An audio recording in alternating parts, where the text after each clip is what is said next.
Hello everyone, welcome to in video. यह देखिए काफ़ी महत्वपूर्ण वीडियो है जितने बच्चे पढ़ाई लिखाई करते हैं। तो आज की इस वीडियो में बताया जाएगा गणित को कैसे मजबूत किया जाए, यानी गणित हमको कैसे आए, ऐसे कौन से तरीके हैं जिनको अगर मैं अपनाऊं तो गणित मुझे पढ़ना लिखना आ जाएगा, गणित के प्रश्न हमें समझ में आने लगेंगे, रटने की आवश्यकता नहीं होगी। तो वीडियो को शुरू से अंत देखना, काफ़ी छोटा वीडियो रहेगा। मैं चाहूँगा कि आप अच्छी जानकारी प्राप्त करो।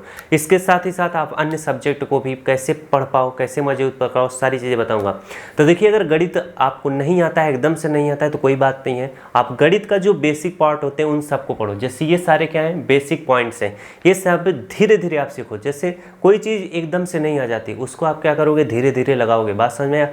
जैसे मान लो आपको कोष्ठक का नियम नहीं आता है, पहले एक सवाल बताओ, जैसे मैं पढ़ाया हूँ उसे देखोगे, कुछ जरूर समझ में आएगा। फिर उसको उन प्रश्नों को आप अपने मन से कम से कम 1 बार 2 बार 3 बार 4 बार 5 बार लगाओ। जब 6 बार 7 बार एक ही प्रश्न लगाओगे तो आपके दिमाग में एक आइडिया आएगा कि ये प्रश्न इस तरीके से लग रहा है। फिर एक उसी में और आइडिया आएगा कि इस नियम के तहत लग रहा है। तो धीरे धीरे चीज़ें क्या होती हैं, अपने से भी अंदर सीख लेता है मनुष्य। समझ में आ रहा है कि नहीं? दूसरों का अनुकरण करके, यानी दूसरों का देख करके वो खुद से एक नई चीज़ सीखता है। समझ में? इसी तरह से गुणनखंड आप सीख सकते हो, समीकरण सीख सकते हो। 12 बार गणित में क्या है, प्रश्नों को बार बार सॉल्व किया जाता है। फिर इसके बाद तब आपको समझ में आता है कि इसमें इस नियम का प्रयोग हो रहा है, कैसे हो रहा है, तब आपको समझ में आने लग जाएगा। बात समझ आया? गणित में क्या होता है, टाइम टेबल बनाकर पढ़ना पड़ेगा। गणित अगर पढ़ना है, जैसे सुबह जो है आप किसी भी टीचर से पढ़ रहे हो या शाम को, तो मान लो सुबह पढ़ रहे हो किसी भी टीचर से, शाम के टाइम उन्हीं सारे प्रश्नों को लगाना है खुद से। आ रहा है तो भी लगाओ। समझ में आया कि नहीं? उससे क्या होगा, प्रैक्टिस होती है और नई नई चीज़ सीखने को मिलती है।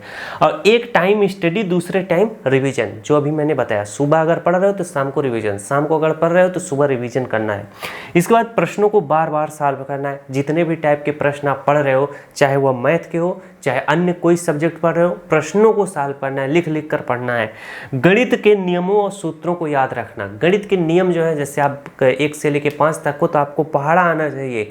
आयत और ये जो आपके अन्य सूत्र हैं गणित के, अलजेब्रा के हैं, ये सारे सूत्र आपको याद होने चाहिए। गणित के नियम याद होना चाहिए। जैसे कोष्ठक का नियम कैसे होता है, मिश्र संख्या का नियम कैसे होता है, भिन्न का भाग में नियम है वो कैसे सॉल्व होता है, ये सारे नियम, दशमलव का नियम, ये सारी चीज़ें आप क्या सीखोगे।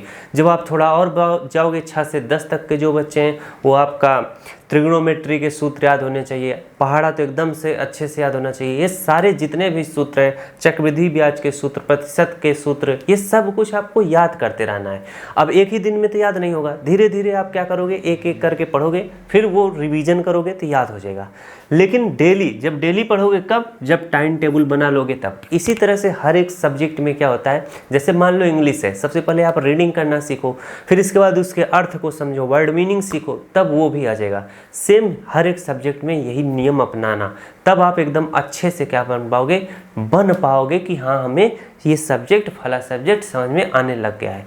थोड़ा बस आप पढ़ोगे, ज़्यादा नहीं, बस 1-1 घंटा। जैसे आप सुबह पढ़ रहे हो 4 घंटा, इसके बाद दोपहर में 1-2 घंटा पढ़ लो, शाम को 4 घंटा पढ़ लो, बस बात खत्म। या 3 घंटा, इतना अगर डेली पढ़ने लगोगे तो एकदम मजा आएगा। बाकी घंटा एकदम मजा एंजॉय करो।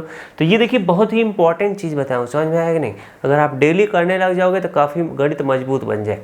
मिलते हैं नेक्स्ट वीडियो में। अगर वीडियो अच्छी लगी तो वीडियो को जरूर लाइक करना। कोई बकवास चीज़ नहीं किया गया है, जिससे कम समय में आप अच्छी चीज़ें सीख सको। इसी तरह से मैं समय समय पर आपको बताता रहूँगा कि कैसे कैसे पढ़ाई किया जाता है। आप भी सीखते रहना, कुछ अपने से, कुछ दूसरों से, कुछ अपने आसपास के जो भी अध्यापक हैं, टीचर हैं, सबसे सीखते रहना। मिलते हैं नेक्स्ट क्लास में। Thanks for watching. I love you.